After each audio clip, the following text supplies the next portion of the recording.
Somewhere in the dark between the stars, there is a planet with no sun. It has no sunrise, no sunset, no day, only endless frozen night. It is not lost, nothing went wrong, it simply belongs to no star at all. Astronomers call these worlds rogue planets, free-floating, homeless. They drift through the galaxy alone, in temperatures near absolute zero.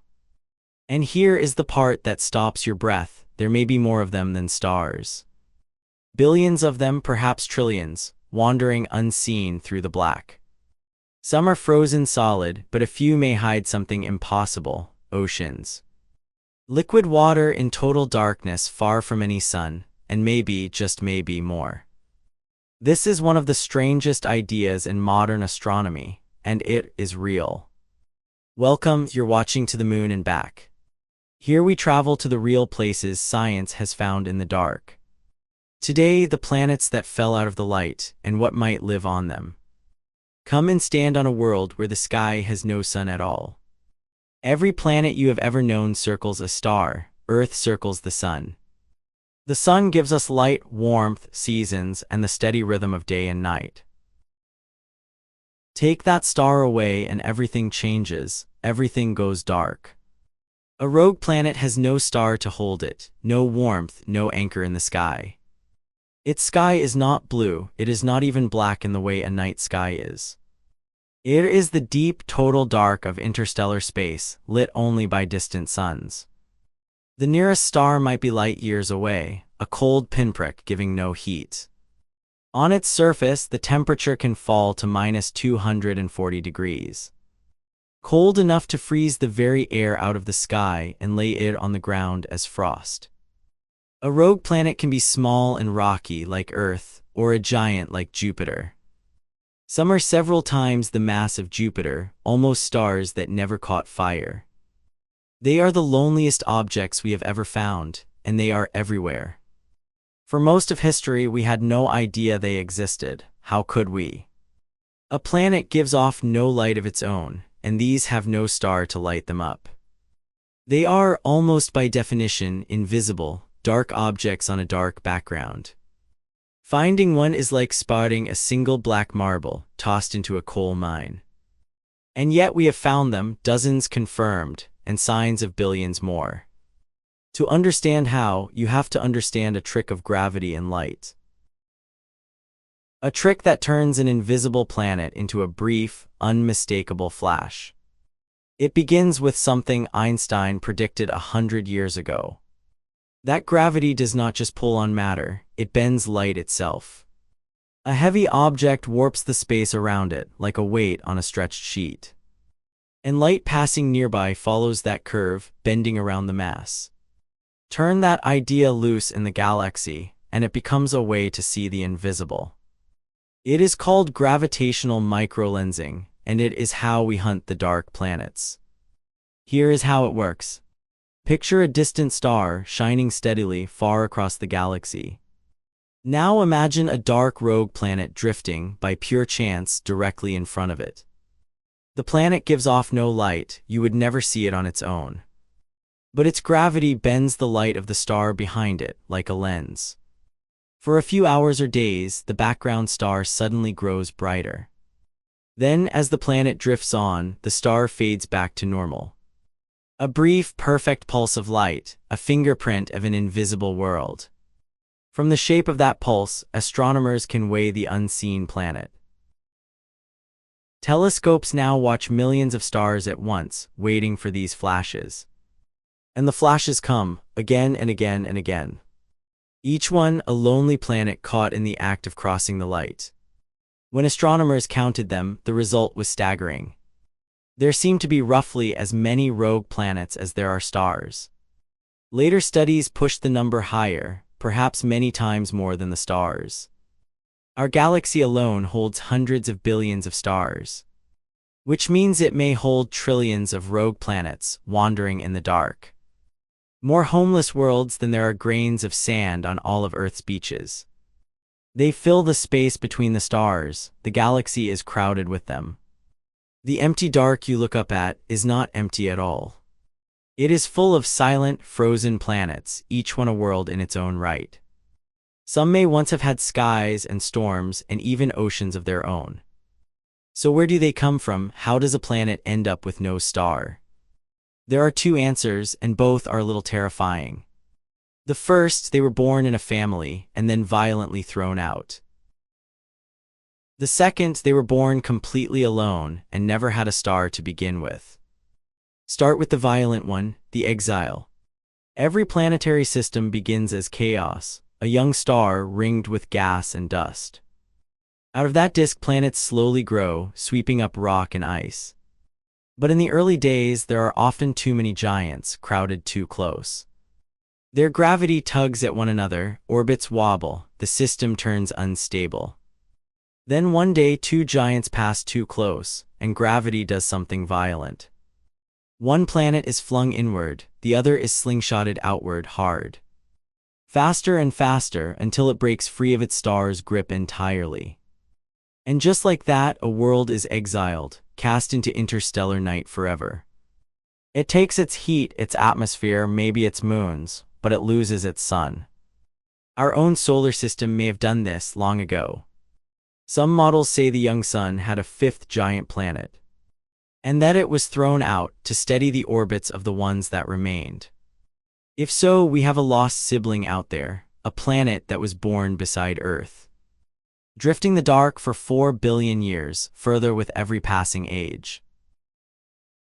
That is the first way, exile by gravity, but there is a second, stranger way. Some rogue planets were never thrown out, they never had a star to leave. Stars form when a giant cloud of gas collapses under its own weight. But sometimes a small clump collapses that is far too small to ignite a star. It never gets hot enough to burn, it just quietly becomes a cold, dark planet. A world born in the wild that never knew a sun in the first place. Astronomers have caught these lonely births in action in the great star nurseries. In the Orion Nebula, a new telescope found something no one expected. Dozens of free-floating, planet-sized worlds, some drifting in pairs. Pairs of rogue planets orbiting each other with no star anywhere, a mystery we still can't explain. So picture it now, you are standing on the surface of a rogue world. Above you there is no sun, there never will be, the sky is pure night. But what a night, with no sun to drown them, the stars blaze without number. The whole Milky Way hangs overhead, brighter and clearer than any earthly sky. It is beautiful, and it is lethally, unimaginably cold. Without a star, the surface radiates its last warmth away into space. The air, if there ever was any, has frozen and fallen as snow of nitrogen and oxygen. Nothing moves, nothing melts, nothing on the surface could ever live. The surface of a rogue planet is one of the most hostile places imaginable. And yet, the surface is not the whole story. Because heat does not only come from a star, a planet makes heat of its own. Deep inside, rock is squeezed and radioactive elements slowly decay. That releases a steady trickle of warmth from the core outward for billions of years. On Earth, that inner heat drives volcanoes and shifts continents. On a rogue planet, it could do something far more precious, keep water liquid. Not on the frozen surface, but far below it, sealed under kilometers of ice. We already know this can happen, we have seen it right here in our own system. Moons like Europa hide vast oceans of liquid water beneath their icy shells. Kept warm not by the sun, but by the squeeze of gravity and inner heat. If a small moon can hide an ocean, so could a lonely rogue planet. A dark, silent sea, sealed forever beneath a roof of ice in a starless world. And where there is liquid water and warmth and time, a door opens. The door to the biggest question of all. Could anything be alive down there in the dark? On Earth, we once believed all life needed sunlight. We were wrong. Kilometers beneath the ocean, where sunlight has never reached, life thrives. Around cracks in the seafloor, hot mineral-rich water pours up from below. These are hydrothermal vents, and around them, entire ecosystems bloom.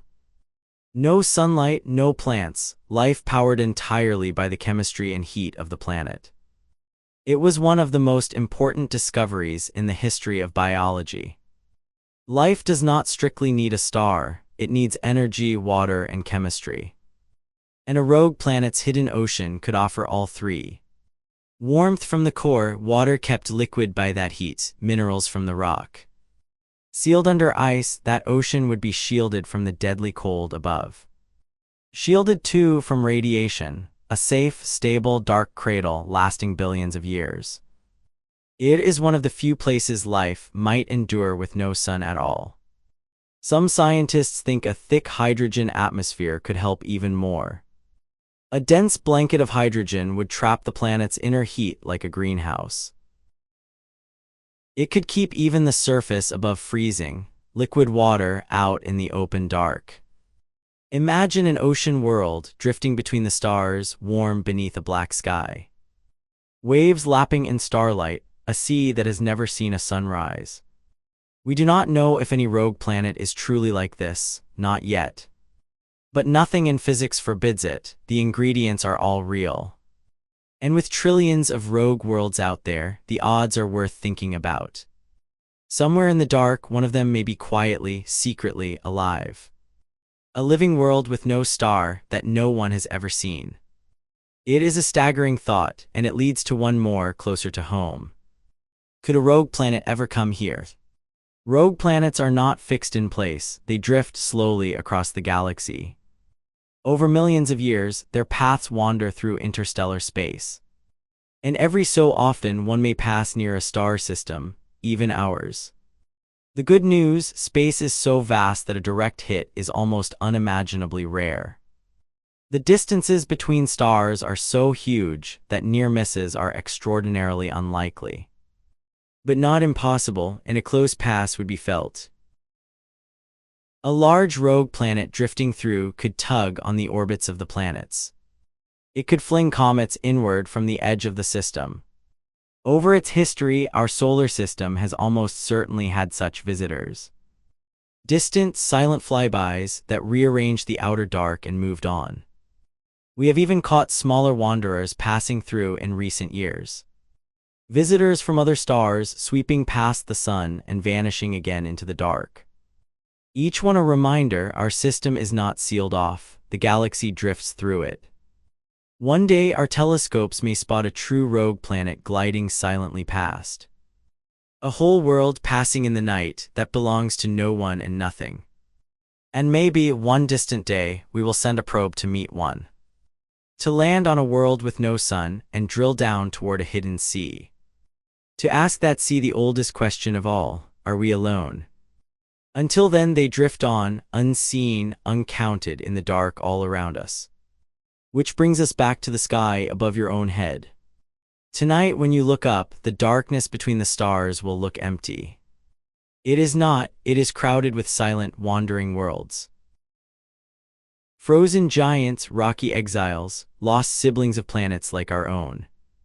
And perhaps a handful of dark ocean worlds, warm and secret beneath the ice. For most of human history, we did not even know they were there. Now we know the galaxy is not mostly stars, it may be mostly rogue planets. The universe hid its most common kind of world in plain sight, in the dark. And it took bending starlight itself to finally reveal them. Every one of them is a place, a real world with a surface and a history. Some cold and dead, some perhaps quietly harboring a hidden sea. All of them out there right now, drifting through the endless night. While you read this they are moving, silent, sunless, patient. The loneliest worlds in the universe, and there are more of them than stars. The next time someone says the night sky is empty, you will know better. It is not empty, it is full of worlds with no sun. Wandering the dark exactly as they have for billions of years. And every so often, one of them drifts a little closer to home. Keep that in mind the next time you look up. If the dark just got a little more interesting, then you belong here. This channel is a map of the strangest real places in the cosmos. Subscribe, and every week we will travel somewhere no human will ever stand. Tell me in the comments, would you want to visit a world with no sun? There is so much more dark out there, and so much more to find. Thanks for watching To the Moon and Back. Keep looking up.